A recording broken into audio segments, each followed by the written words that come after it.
नमस्कार, एक बार फिर से आपका स्वागत है मेरे चैनल ऑर्थोपेडिक हिस्ट्री पे। मैं डॉक्टर शुभम गंडेवाल आपके सामने आज नया टॉपिक भी डिस्कस करेंगे अपन। तो आज का टॉपिक मैंने ऐसा रखा है कि छोटा सा टॉपिक रहेगा, पर अगर आपको समझ में आ गया तो अच्छा रहेगा, है ना। तो कोशिश करता हूँ समझाने की।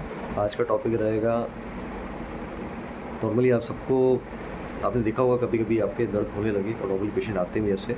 उसमें क्या होता है ना कि जो आपका हथेली है, हथेली पे यहाँ पे जो मांसपेशी होती है इसमें सूजन आने लगती है आपके। इसको बोलते हैं डिकर्वेंस टेनोसाइनोवाइटिस, है ना। नाम बहुत बड़ा है लेकिन चीज़ ज़्यादा बड़ी नहीं है, है ना। तो आज ये समझाएंगे आपको कि डिकर्वेंस टेनोसाइनोवाइटिस क्या होता है ना। एक्चुअली क्या होता है कि जैसे मैंने बोला कि जो आपकी हथेली होती है इस पर सूजन आती है ना। तो उसको डिकर्वेंस टेनोसाइनोवाइटिस बोलते हैं। एक्चुअली क्या होता है, हमारे मांसपेशियाँ होती है। जैसे मैंने हमेशा बताया कि हाथों में, पैरों में, सब जगह मांसपेशियाँ होती है। तो इसमें भी जो हमारा हाथ होता है उसकी जो मांसपेशी होती है उसमें अगर किसी वजह से रगड़ना आ जाए, किसी वजह से रगड़ना आ जाए, उसका ज़्यादा काम कर लो, ज़्यादा खिंचाव तनाव वाला काम करो तो उससे वो सूजन बन जाती है। तो जैसे मैं हमेशा डिस्कस करते हैं, पहले कारण क्या होता है। कारण में सबसे पहले ये आता है कि ज़्यादा आप रगड़ने वाला काम करो, जैसे फॉर एग्ज़ाम्पल ज़्यादा कुछ इसी हाथ कलाई की तरह एक्सरसाइज कर रहे हो, भारी सामान उठाने की, उससे जो टेंडन होते हैं ये खिंच सकते हैं। टेंडन बोलते हैं मांसपेशियों में, टेंडन खिंच सकते हैं। उसके अलावा क्या हो सकता है, चोट आपको लग जाए। उसके अलावा जैसे आप मान लीजिए कंप्यूटर वगैरह, लैपटॉप वगैरह काम करते हैं, है ना, उसमें हथेली का अगर इस्तेमाल हो रही है ज़्यादा, उसके इसमें हो सकता है, या कोई भी ऐसा काम जिस हथेली में ज़्यादा इस्तेमाल हो रहा है उसमें। और इसके अलावा क्या हो सकता है, मान लीजिए शुगर है आपको, थायराइड है ना, उसमें भी ये चीज़ देखने को मिल सकती है। बहुत ज़्यादा कॉमन है उन लोगों में भी। होता क्या है बताया मैंने अभी आपको, इसके पीछे क्या कारण होता है कि जो आपकी हथेली होती है, यहाँ पे जो मांसपेशी होती है आपकी, है ना, तो दो मांसपेशी यहाँ पे होती है, उन दोनों में सूजन आ जाती है ना। इन दोनों में सूजन आ जाती है, इसको डिकर्वेंस टेनोसाइनोवाइटिस बोलते हैं। ठीक है,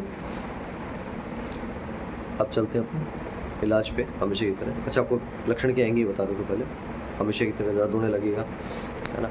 वो भी इस तरह के काम करने में, हथेली मोड़ने में खिंचाव होगा। जैसे आप हथेली मोड़ेंगे वैसे खिंचाव होगा आपको, ठीक है, वैसे यहाँ पे खिंचाव आपको फील होगा। तो इसमें आपको खिंचाव फील होगा, सूजन आएगी, दर्द हो सकता है, आपको दर्द रहे। ये भी हो सकता है काम करते वक्त दर्द रहे, ये भी हो सकता है कि 24 घंटे आपको थोड़ा थोड़ा हथेली में दर्द रहता है, ये भी आपको हो सकता है। ठीक है, तो करना क्या है, इस पर इलाज की बात कर लेते हैं। इलाज के लिए क्या होगा, जैसे घरेलू इलाज होता है और फिर अपन इलाज बताते हैं अस्पताल का।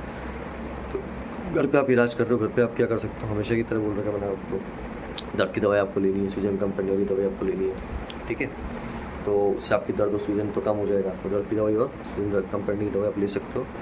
80 से 90% आराम आपको आ जाएगा। मान लीजिए कारण कुछ और है, शुगर है, थायराइड है, तो उसको कंट्रोल में रखना, उसको ठीक रखना वो एक ज़रूरी है। तो वो आप रख सकते हो, उसको कंट्रोल में रखना पड़ेगा आपको।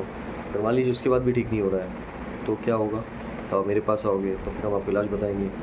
क्या इसमें एक्सरे का कोई एक्सरे कराएंगे आप, एक्सरे से कुछ पता लगेगा, एक्सरे से कुछ खास पता नहीं लगता है इसमें।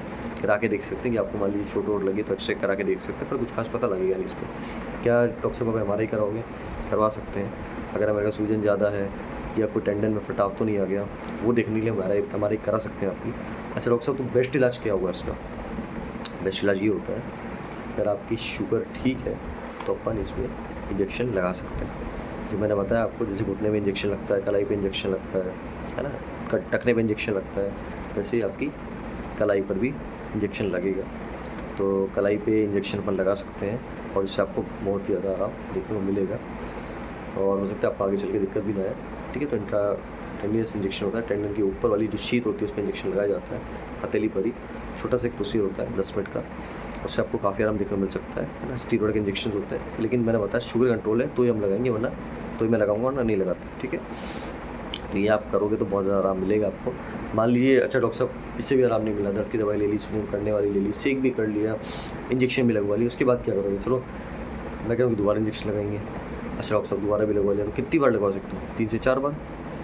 अच्छा 3 से 4 बार बाद भी आराम नहीं आया तो क्या करें डॉक्टर साहब, उसके बाद आपको क्या करना पड़ेगा, उसके बाद सर्जरी की जाती है। सर्जरी इसमें की जाएगी, इसमें जो आपका टेंडन है, आपको जो मांसपेशी फंसी हुई है फाइबर्स एडिशंस वगैरह में, है ना, जाले में जो फंसी हुई है, उस जाले को हटा देंगे अपन थोड़ा सा, है ना, सर्जरी करके चीरा मार के उस जाले को उसके पास से मांसपेशी को साफ़ कर देंगे, ताकि आपकी मांसपेशी तो दोबारा से पहले की तरह काम करनी पड़ेगी, पहले की तरह काम करने लग जाएगी। तो ये हम सर्जरी में करते हैं, है ना। ये दूरबीन से भी हो सकता है, हालांकि लोग चीज़ें ज़्यादा करते हैं इसको, दूरबीन से भी इसको वैसे किया जा सकता है आजकल, है ना।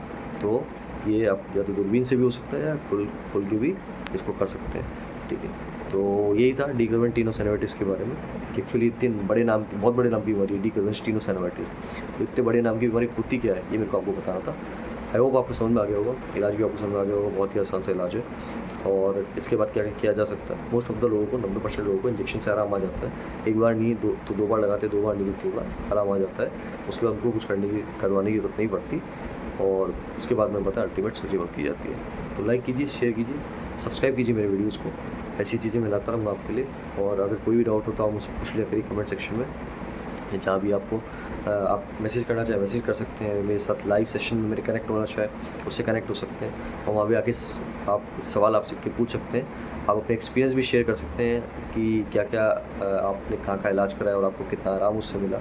उसके आगे अगर कुछ सपोर्ट होगा तो मैं आपको करूँगा, ज़रूर करूँगा। और मुझे भी बताइए ताकि मुझे पता लगे कि दुनिया में क्या क्या चल रहा है और किस तरह के इलाज चल रहे हैं। ऐसे ही आप मुझसे सीखिए, मैं आपसे सीखूँगा।